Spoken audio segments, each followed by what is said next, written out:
স্বরাষ্ট্রমন্ত্রী অমিত শাহ কাটিগড়ার বাংলাদেশ সীমান্তবর্তী নাথানপুর থেকে চলে যাওয়ার মাত্র কয়েক ঘণ্টা পর চোরাকারবারিরা কাটিগড়ারই চণ্ডীনগর সীমান্ত দিয়ে মহিষ পাচার করার চেষ্টা চালিয়েছে।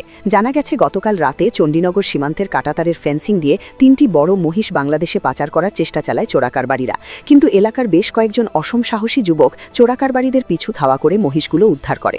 এরপর মোষগুলি স্থানীয় ভিডিপি কর্মীদের কাছে সমঝে দেওয়ার পর তারা কাটিগড়া পুলিশের কাছে এগুলি সোপর্দ করেন। কাটিগড়া থেকে প্রদীপ্ত পুরকায়স্থ।